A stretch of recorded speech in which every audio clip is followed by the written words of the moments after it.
We are live. Welcome back, everybody, to the Peer-to-Peer Policy Pod. I am Brian Morgenstern here with Sam Lyman. It's a great day in America. Everybody, markets are up. The Bitcoin price is up in the aftermath of President Trump's and the Republicans' clean sweep in the election. This is, I think, a brighter day for business in America, and anybody who is looking at their Bitcoin wallets and their investment accounts. Things are going very well because I think we're going to see some very positive policy shifts in the coming months and years. Remember to hit that like and subscribe button. Follow us on social media at Morgenstern NJ, on X at Sam Lyman 33. Sam, where should we get started? There's a lot of good news to dig into today. Yeah, so much good news. Brian, I wasn't alive for the Reagan presidency, but if this is what morning in America feels like, then I think I understand now. Just excellent news across the board. The author of The Art of the Comeback, Donald Trump himself, has probably what could be considered the greatest political comeback in American political history, going from it's so over in 2022, we are so back in 2024. Let's start, though, with election night, Tuesday of last week. Brian, I know you were there in Florida. I know as well that you called this election to a T. So let's start with that. How did you displace Nate Silver as the number one guru of election prognostication here? It's pretty impressive what you've done. Yeah, I mean, it was fairly simple in that I just assumed that mainstream media outlets and their favorite pollsters never learn anything. And it turns out that I was correct because I looked at polls from 2016 and 2020. I figured out which ones were reliable and which ones were trying to influence elections rather than reflect and predict what the people wanted. So I looked at the error rates from most of the mainstream polls. Like I said, I figured out which ones were mostly accurate, which ones weren't, and then I applied those statistics to the polls that existed before the election. And I predicted Trump was going to win the popular vote 50-48. I predicted he was going to win all 7 swing states because he was polling better than he ever had in the prior 2 elections. And assuming they were just as wrong this year as they were in past years, I knew he was going to win all 7 swing states. He was going to win the popular vote. So I got it right. I am very proud of that. I wish I had a Nostradamus costume to put on right now because I feel very vindicated. And this was, I think, a repudiation of the policies that we've seen over the last 4 years and the attitude towards working people that, the approach in this election, Trump kind of went around to different constituencies and asked them, like, what do you want to see? What would help you in terms of policies? And then he said, okay, if you vote for me, I'll do that. The Democrats continued to talk down to people and say, no, no, no, we know what's good for you. And people didn't like that. It did not go well, obviously, for the Democrats. It worked for Trump. And I am very proud that I predicted it. Of course, I had my own preferences, but I really just wanted to figure out what do I think is actually going to happen. And it turns out I was correct. So very proud of that. If anybody wants to start an election prediction betting market with me or invest in my future hedge fund because of my accurate predictions, I am all ears. But very, very proud that I actually got it right. Nate Silver and all the other pollsters are totally overrated. Many people are talking about it, and I'm very proud of my prediction. Yeah, impressive that you nailed not only the electoral college vote, but the popular vote as well. And I'm surprised every year by how wrong the pollsters are and how much money goes to them, even in spite of being wrong consistently year in and year out. So Polymarket was an interesting phenomenon this election. You see Polymarket playing a big role today with predictions for who will be the next cabinet secretary in various positions. So it's interesting. I think pollsters have been displaced by the people in many ways. The people themselves have a better pulse on reality than media figures. And that's something that we'll discuss in just a little bit. But before we go to that, Brian, like I said, I know you were at Mar-a-Lago the day of the election itself. Take us behind the scenes. What was it like? What was the feeling on the ballroom floor like? What was it like the day after? It'd be really interesting just to give our listeners a behind the scenes of things there on election night. Yeah, I mean, I was at Mar-a-Lago during the day. Everybody was feeling, optimistic. They really did feel like they left it all in the field, that if they didn't win, at least they could say they did everything they could to win. There was definitely a sense of exhaustion. I talked to some folks who were on the plane on Trump Force One with the president and flying around, and they were all very tired. And I had asked, did you get any sleep? And they said no, because when they were coming back from Michigan in the middle of the night after his rally, which was at like 2 o'clock in the morning, and they were landing in Palm Beach at like 5 in the morning. They were all laying around the plane like zombies, just totally wiped and totally exhausted, except President Trump. He was blasting music and dancing around and having a great time. And they were all saying, how on earth are you doing this? They were all decades younger than he is, but he still had the energy of, the Energizer Bunny. So pretty impressive. Like the president says, he's built different. He certainly is even different from some of the younger people on his own team. So they were tired but optimistic. It was, overall, I think pretty joyous. A lot of members of Mar-a-Lago, members of the Trump family around, key staff. And they, I think they were just really excited to see the results come in after all of their hard work.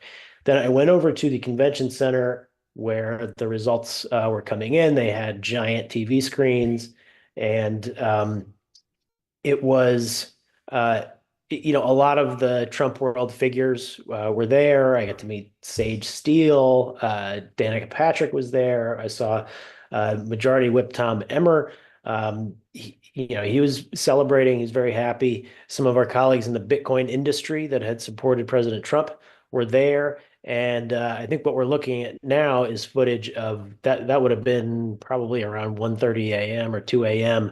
when they called the election on Fox News. The decision desk officially projected that Trump was going to be the 47th president of the United States, and everyone erupted in cheers and taking pictures of the screen and chanting USA, USA.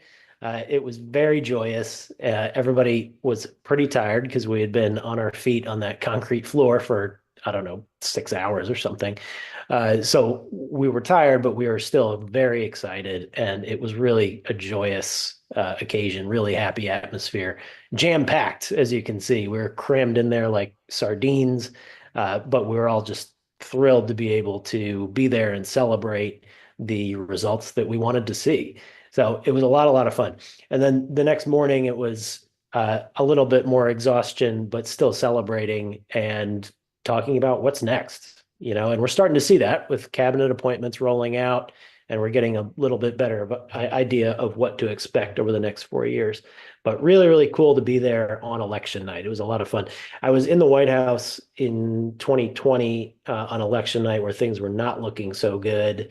Well, they were at first, and then things changed, and then there was a week-long vote count and all of that. But having been on the team when we lost, and then on the team, or at least present with the team when we won, I can tell our audience without a doubt it is a lot more fun to win than it is to lose. So this was a great experience, and feeling very good about the next 4 years.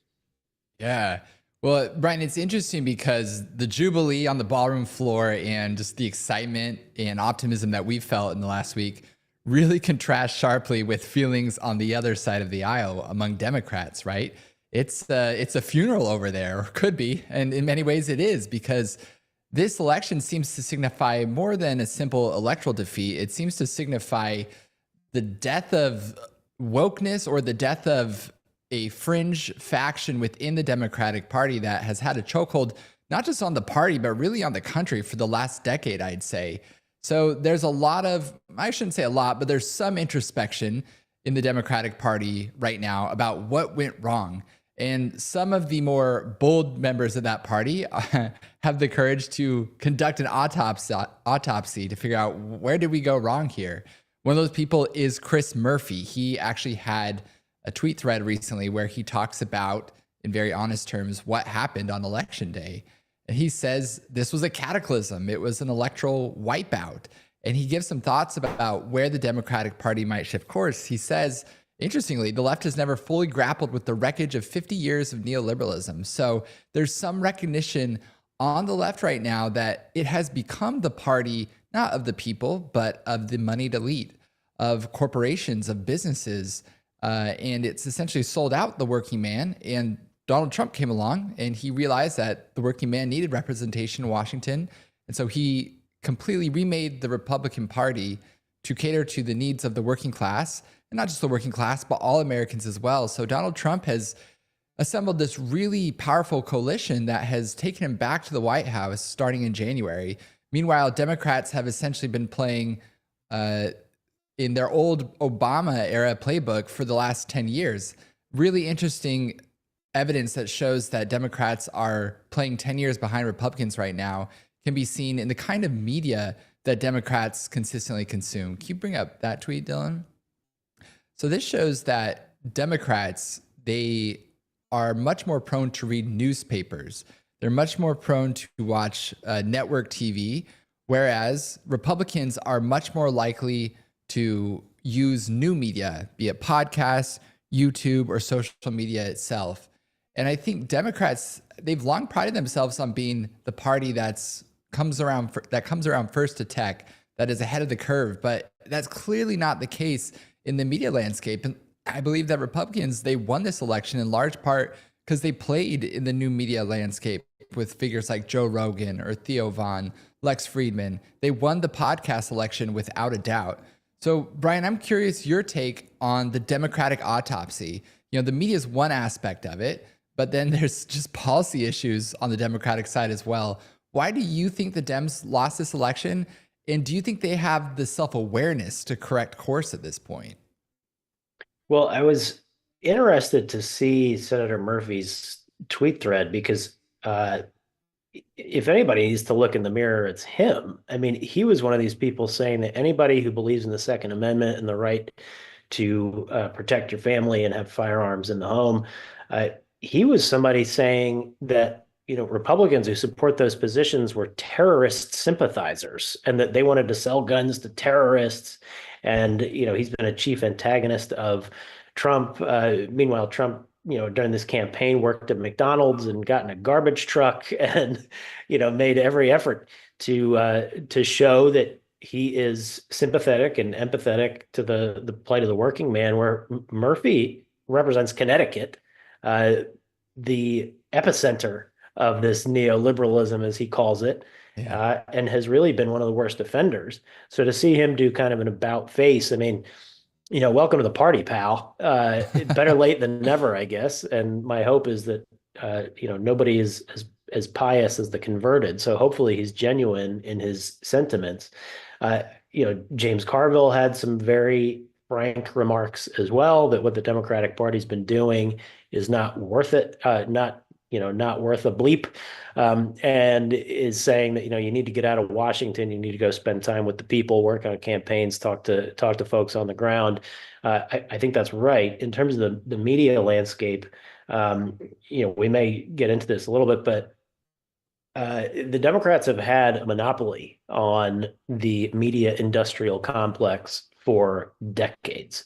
So they really did get outflanked. And the Republicans that, you know, President Trump and the campaign and other kind of new media figures have started to realize the system's not really working for your everyday American. We need to see reforms. And the message ended up going directly to the people and sort of reflecting what the people wanted. Whereas the old media, the legacy media, continued to just kind of talk down to people and try to cram these bad ideas down people's throats. One of the most effective ads had to do with the trans issue and women's sports. And that's like an 85-15 issue. Like if somebody has gone through puberty as a man and then wants to compete against women, that is not a level playing field. It's sort of common sense for most people, but it was the sacred cow for the legacy media.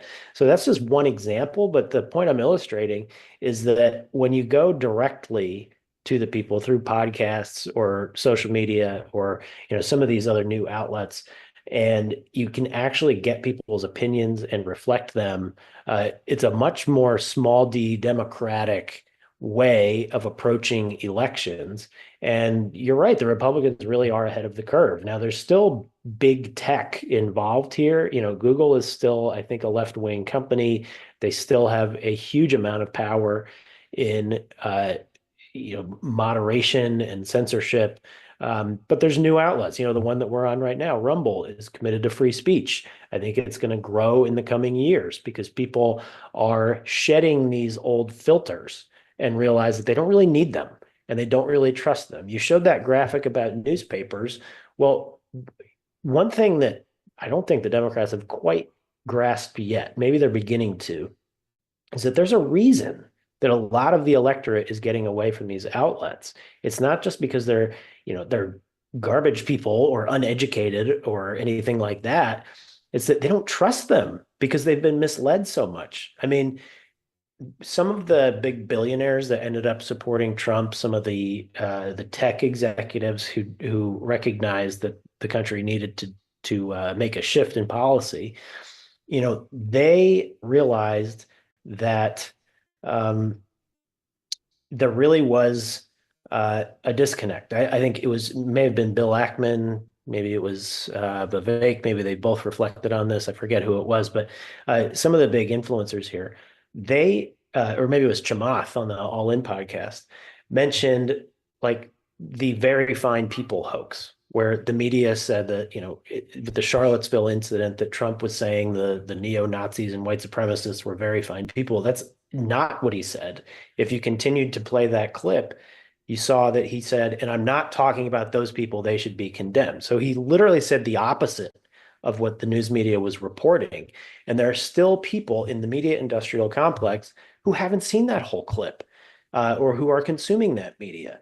They still think that that's a real story, that it's not fake news, but it really is. And so some of these people had their eyes opened and they realized that they shouldn't be trusting these legacy institutions. They should do a little more research. They should have more access to information. And so these long form conversations on podcasts, for example, really do give you a better sense of what that person is like, what their thought process is like, the things that they're considering, and some out of the box ideas that will actually help the American economy grow and make things better for people. So I think it's a really positive sea change that we're seeing. And it really is, Republicans being more in touch with the people than Democrats. So hopefully the Democrats realize that it'll be better for everybody if both parties are actually looking at what people want rather than just accepting the conventional wisdom and trying to cram it down people's throats. We're going to have a much better functioning democracy if we do see this trend continue. Yeah, I agree. The one problem is I think it's going to take years, honestly, to disentangle the tentacles of DEI that have essentially led the Democratic Party into what we could only call a competency crisis. I mean, if you have Kamala Harris being put forward as the top candidate for president in the Democratic Party when she revealed herself to be someone completely incapable of going off script, someone completely incapable of talking off the cuff, of being authentic in any way, just goes to show that the Democratic Party is still very beholden to the fringes, to the people who are pushing the woke ideology, the critical race theory. I think you even saw a little bit in Chris Murphy's tweet. He starts out pretty strong, recognizing, I think, the issue that the Democratic Party has sold itself out to corporate interests. But then he goes further into his tweet thread, and after giving a nod to the working class, he then tries to condemn what he calls nativism. He says that the Republican Party is now the party of nativism. I'm sorry, but there's a huge difference between liking your country and not thinking it's terrible and evil and being nativist. I think that's what Democrats don't realize as well, is that people like America. They want to like America. This constant messaging that America is inherently evil or inherently racist, that only plays among a very small crowd of Ivy League liberal arts graduate students. There's really no demand for that kind of messaging outside of that. And so I think just the fact that we saw within Chris Murphy's own tweet thread, there's still that nod towards racial identitarianism I think it means that they're going to be in the wilderness for longer than one cycle. I could be wrong. You never know. Things can change really quickly in American politics. Let's go back to 2004. After John Kerry was defeated, I think a lot of Dems thought it was over for them for a while. And then you have Barack Obama coming along the scene in the next cycle. So, of course, as people on the right, we can't rest on our laurels in any way. But I do think that the left has a lot of introspection to do there that they quite simply haven't done yet. So it'll be interesting to see how that all plays out. Brian, before we move on to Bitcoin, anything else you want to touch on the Democratic autopsy? Well, it's interesting. Some of what President-elect Trump has been coming out with now seems to have some support from Democrats, from appointments to governing approach. I mean, Mike Waltz, the congressman from Florida, former Green Beret, is going to be national security advisor. I've seen some Democrats come out in support of him because they know him personally. They think he has good judgment. The Government Efficiency Commission, DOGE, which we can talk a little bit about later, enlisting Elon Musk and Vivek Ramaswamy to look at government spending and try to get the behemoth bureaucracy under control. I mean, there are some Democrats coming out and saying, we support government efficiency too. So there's already some areas of agreement, which is very encouraging, that it's not just going to be another scorched earth. Hopefully they're not trying to impeach him on day one, like they were last time. So a little bit more optimistic. I think the party does have a long way to come in terms of the Democrats, like you said. But I do see them taking to heart this shellacking a little bit. And so I'm somewhat encouraged that it'll be a less crazy hostile environment. I think the lawfare backfired big time on them. Trying to jail and bankrupt your political opponents does not play well amongst the normies. So I think we're going to have a little bit of a chastened party. Certainly not the fringes, but you're going to see. I think moderates have a stronger voice in the next 4 years. So we will see. Today is an optimistic day. Things are never easy forever. There will be tough times ahead at some point, but right now things are trending up and to the right for the incoming Trump administration.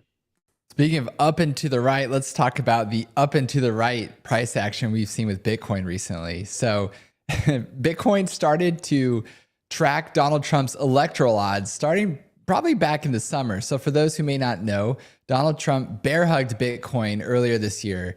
He came out and he said that he wanted all Bitcoin to be made in the USA. He wanted the United States to become the crypto capital of the planet. And so as Donald Trump's electoral fortunes improved, so too did the price of Bitcoin. Immediately preceding the election, it started to have an upward tick. And ever since he was elected last Tuesday, it's been on an absolute tear. So it's reached new all-time highs. It's tickling $90,000. Some think it will break out in the next week here to go even above $90,000. All the while you have potentially Howard Lutnick, who's a big Bitcoin bull, being rumored to be possibly the next Treasury Secretary. So these are amazing times for Bitcoin. Brian, what do you make of all this? Can you break down why the orange man is so good for the orange coin? Yeah, well, he saw, he saw electoral prospects, which, we know as members of the Bitcoin community, we know how rabid these people are, how passionate they are for their cause, for this new financial tech, and for the way it promotes individual freedom. It, to some extent, can cut out middlemen. It's also a sound money, which is sort of a return to where we were back before the US left the gold standard, tying our money to actual commodities, things that have a reflection of price in the real world, rather than having this kind of floating currency. So a lot of people are attracted to this, and they are not typically very partisan or politically involved. So Trump saw an opportunity, correctly, that he could get a lot of people to vote on this issue. And then from a policy standpoint, it really is the right policy. We're seeing other countries get involved. We're seeing a global competition for Bitcoin emerge, and he wants the U.S. to lead that competition. He wants the U.S. to win in everything. And so this is one of those things that will help the American economy grow and help us compete with other nations. He talked about a Bitcoin strategic stockpile. Senator Lummis has introduced legislation to create a national Bitcoin reserve.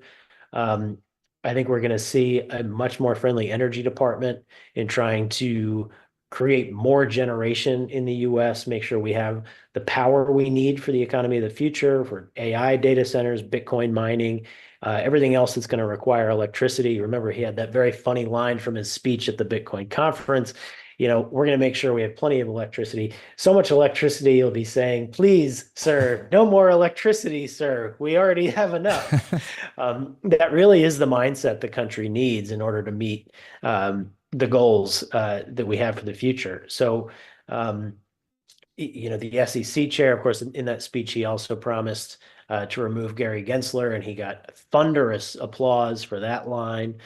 So the financial regulators, I think the banking regulators are going to be called to end choke point 2.0, where they've been trying to debank a lot of companies that are politically disfavored by the establishment. I think that nonsense will stop. Like I said, more energy generation, I think will be a great development for this ecosystem. So lots of different policy areas that are bullish for Bitcoin. And I think that's going to be great for President Trump's approval ratings as well once he's back in office. So both from the political perspective and policy perspective, I think he's really seen the opportunity here and seized it. And it helped him get back to where he is today, which is president-elect. Yeah, a truly exceptional political entrepreneur to recognize that there were so many Americans who needed representation, who owned Bitcoin, that simply weren't getting it, especially in the midst of one of the most hostile administrations we've ever seen towards digital assets. And the good news is it's not just Bitcoin that's on a tear. It turns out traditional finance really likes the Trump election as well. The S&P 500 has had a huge upward tick in the last couple of weeks, in large part because they recognize that Donald Trump could bode well for equities. So, Brian, let's talk more about that. In addition to the Trump bump for Bitcoin, are we also in the midst of a Trump trade 2.0? And if so, why might that be the case? Yeah, I do think that. I mean, looking at the Bitcoin industry in particular, you've had the Biden administration basically engaged in a crusade to put us out of business for 4 years. And then you had Trump saying that he wants our country to lead the world in Bitcoin and be, the superpower of the world and the crypto capital of the planet. I mean, you can't ask for a starker contrast than that. If you look at the energy industry, he has said he wants to take the shackles off. He wants to use the liquid gold that's under our feet. We have more than Saudi Arabia.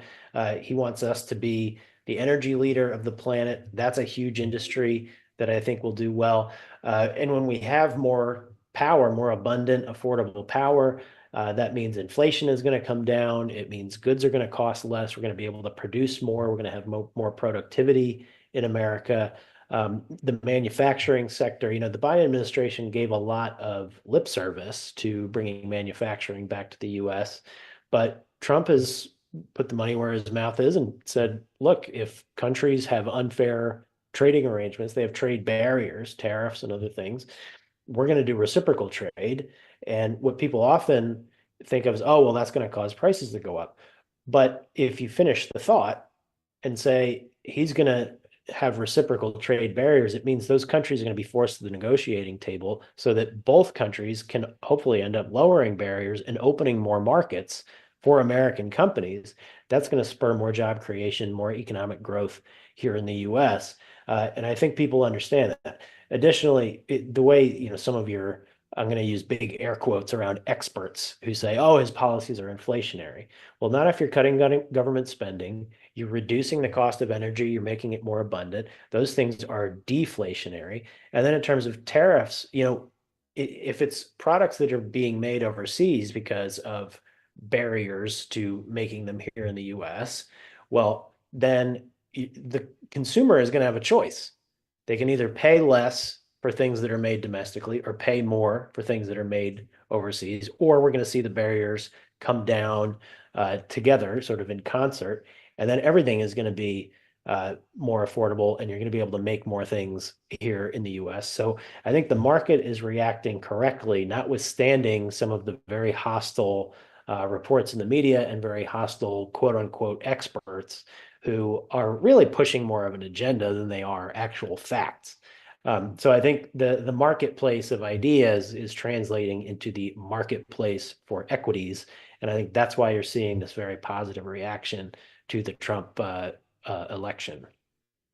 Yeah, I've even had Democratic friends who work on Wall Street. One reached out to me this morning and admitted that he was optimistic. He admitted, hey, I didn't vote for Trump, but so far, this is looking pretty good for my industry, which was the point I was trying to make to him all along.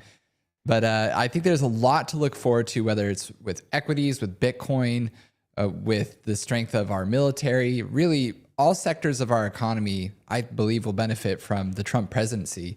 Let's talk a little bit more about Bitcoin, though. Brian, you and I, we've been involved in Bitcoin policy for a while now.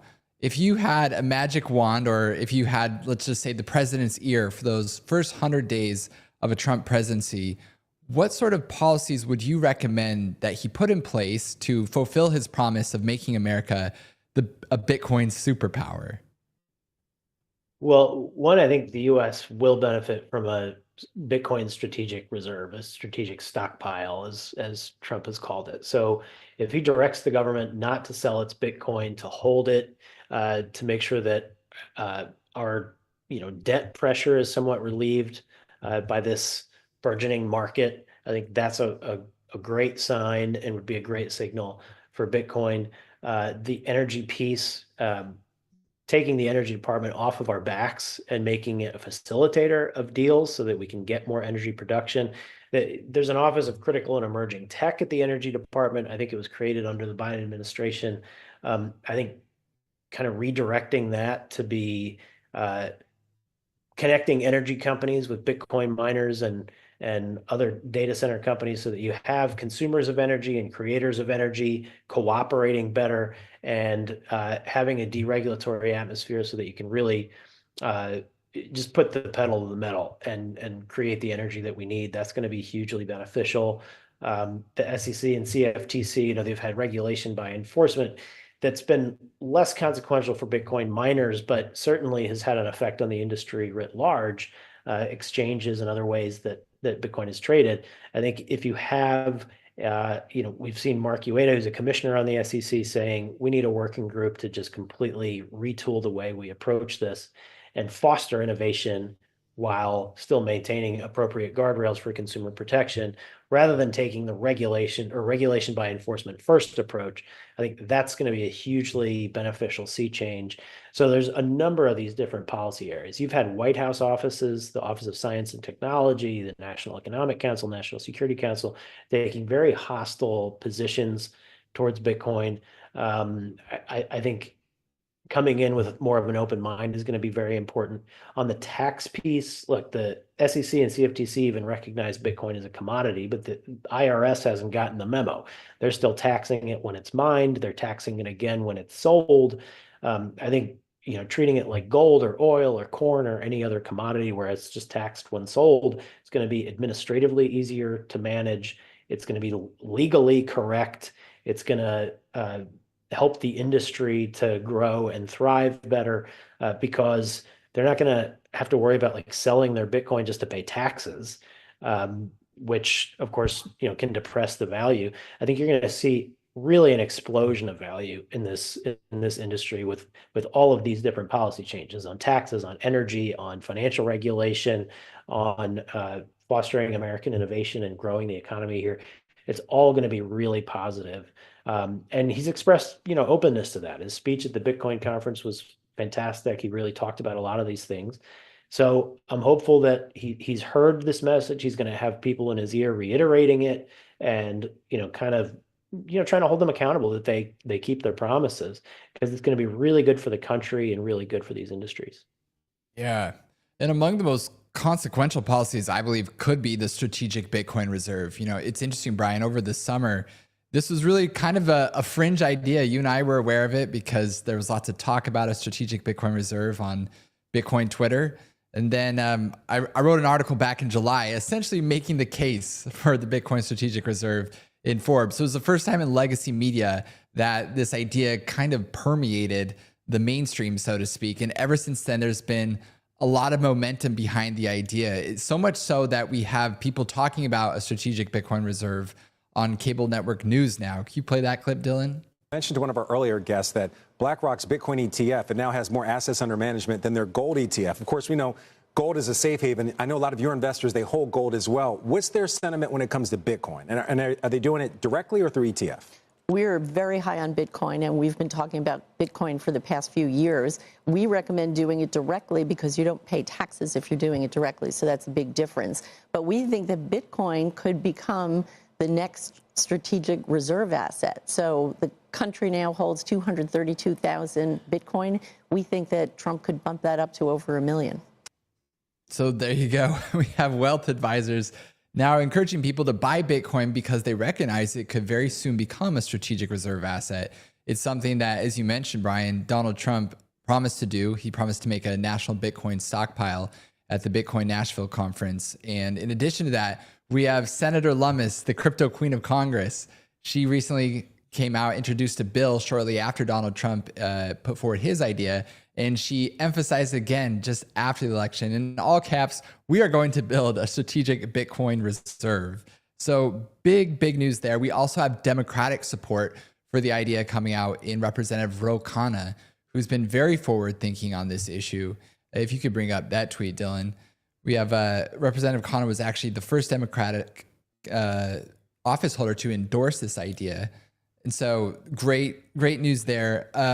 What's most fascinating about this idea is that it could essentially allow the United States to become the MicroStrategy of nations. MicroStrategy's stock performance has been absolutely incredible ever since it became a Bitcoin-focused company that has focused on putting Bitcoin as its primary treasury reserve asset. And it's essentially an opportunity for the United States to scoop other countries in the race for Bitcoin adoption. So really exciting things happening there. I am very much in support of a strategic Bitcoin reserve.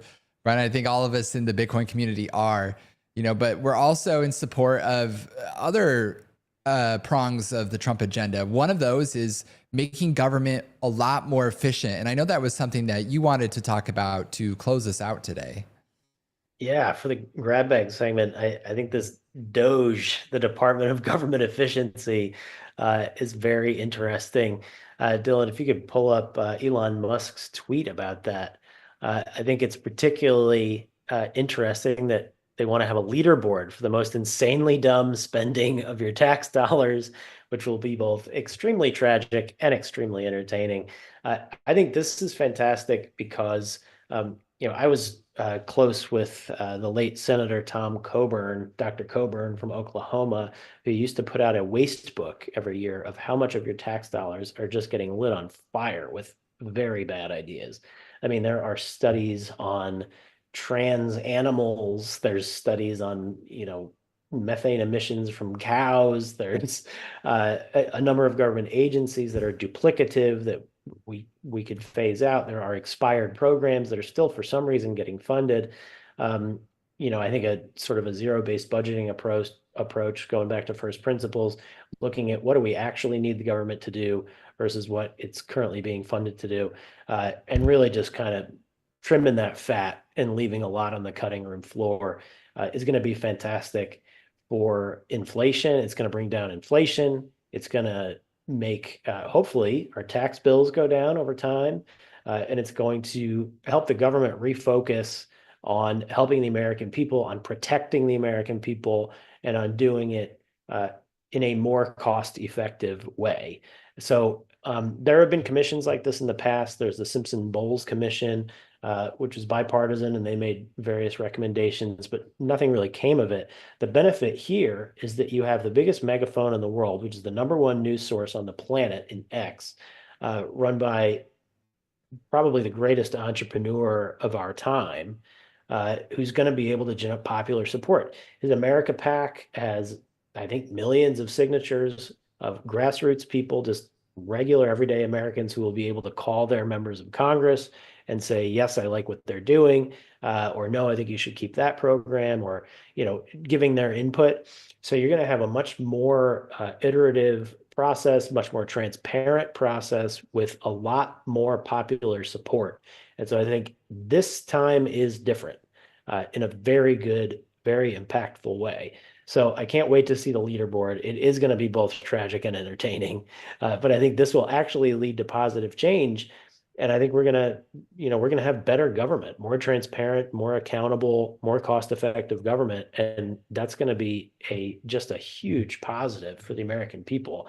We saw what happened in Argentina, where Javier Milei was elected president, from the Austrian School of Economics, where he started cutting bureaucracy. He dramatically decreased inflation. They were bordering on hyperinflation, and now he's really gotten it back under control. Of course, the swamp punches back. He's had resistance from bureaucrats. I wouldn't expect much different here. We'll have resistance, but like I said, if you have that popular support, you have that transparency, people can judge for themselves.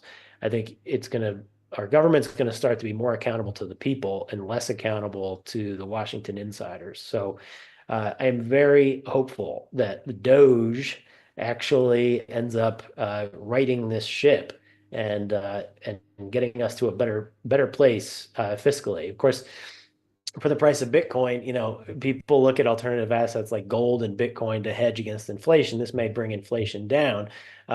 But I think that'll be offset by the positive policies and really the bear hug, as you said, that Trump has given Bitcoin. I think it's going to be considered a much more mainstream asset. It's going to have a lot more funds flowing in. So notwithstanding the government efficiency group and their work in getting us back on track fiscally, I still think that a bull cycle is ahead for Bitcoin, and this whole industry is going to thrive. So really exciting stuff. Can't wait to see the leaderboard. And if I can dig up some really wasteful programs, I want to contribute to the comedy and productivity of this committee. Yeah. And as you mentioned earlier, Brian, it's in some ways bipartisan. There will be Democrats, I think Elizabeth Warren will be foremost among them, trying to defend things like surveys on transgender monkeys. But for the most part, American people don't want to see their taxpayer dollars incinerated. And so I think, like you said, a lot of this government waste being advertised on the most read news platform on the planet will expose a lot of the government waste that Americans should be rightly incensed about. So this is really exciting to see this happen. I also think that in addition to exposing wasteful government spending, Elon Musk will play a pretty critical role in removing a lot of the unnecessary agencies, federal executive agencies that we have in our country. I think what he did at Twitter, he's intent on doing in the US government itself. And for those who might not remember, at Twitter, now X, he actually laid off about 80% of the staff. And at the time, there was a huge media meltdown. People were saying that Twitter itself could not sustain another week without enough coders, and that it was going to be the death of the company, and that Elon Musk had purchased his company for over $40 billion, and he was now driving it to the ground. But lo and behold, all these years later, Twitter, now X, is absolutely killing it.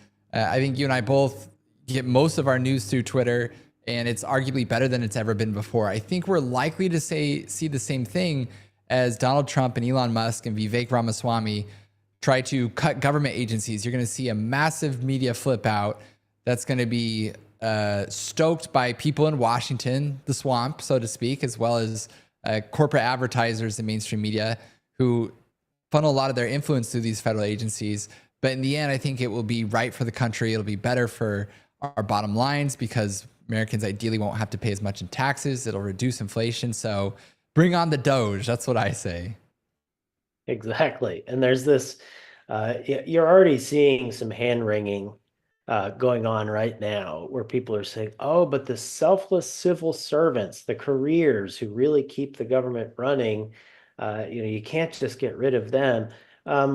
No, not true. It's been very small d democratic for a long time because you have a permanent Washington that is not really accountable to the people. Well, to those that are still existing in the bureaucracy, I mean, the choice is supposed to be that either you're on board with the people's president who was elected by the people and you help to execute that agenda. Or if you don't want to, then you resign. You don't resist. You don't stay in the government and resist. There's a reason I didn't go to work for the Biden administration because I didn't really agree with what they were doing. Of course, I wouldn't have been appointed to a Biden administration job either, in fairness. But that's the way you should look at it. You're there to either execute the president's agenda or you resign and you go do something else. Another critical policy proposal that Trump has talked about is decentralizing the government. The Bitcoin network is decentralized. That is one of the greatest aspects of it. If you decentralize the government, like in the last administration, the Trump administration moved the Bureau of Land Management out west. That's where most of the government's land is. You have people who are conservationists, people who are keyed into land use issues and how to best make use of it, preserve America's national parks and a lot of our natural resources. You should have American patriots who care deeply about that issue, who are living and breathing those issues every day, working on those things. People who are not, Washington bureaucrats, basically. So if you start doing that for more agencies, a lot of the existing bureaucrats are not going to want to leave. They're not going to want to exist in a brave new world. So they may self-select out, and that's one way to kind of thin the herd. But just generally, decentralizing the government and cutting waste is going to have a huge, huge impact. And it's going to make the government more accountable to the people. That is a good thing, not a bad thing. People voted for the proverbial bull in a china shop. They don't want the status quo. And our country is supposed to, elections are supposed to have consequences. So this whole notion that, and I see the headlines, he's appointing loyalists. Of course he's appointing loyalists. Do you think Barack Obama or Joe Biden appointed people who would oppose his agenda? No, of course not. That would make no sense. So I just see, some of the narratives emerging, I'm already kind of chuckling at. But I think the direction we're headed is a more accountable government to the people, and that will make it a better government overall. So really looking forward to seeing what happens. Yeah, 100%. To your point, he's actually making government far more democratic than it is now. And I think that's what people don't recognize. Donald Trump is not a threat to democracy. He's a threat to bureaucracy. And that is a good news for every taxpaying American out there, in my opinion. So a lot to look forward to over these next few years. Brian, anything else before we close out today, or is that about round things out? I think that about rounds things out. Very bullish going forward. Excited to see how things shake out. And watching Appointment Palooza with a great interest. We'll see how the cabinet shapes up and the senior White House staff. He's at a breakneck pace already. We're just a week removed and he's already made a number of high profile announcements. So we'll keep an eye on that and keep an eye on our Bitcoin wallets and stock portfolios and watching all the market news. And we'll be back next time with hopefully even more positive updates. But so far, things are looking up, up, up. It's going very well.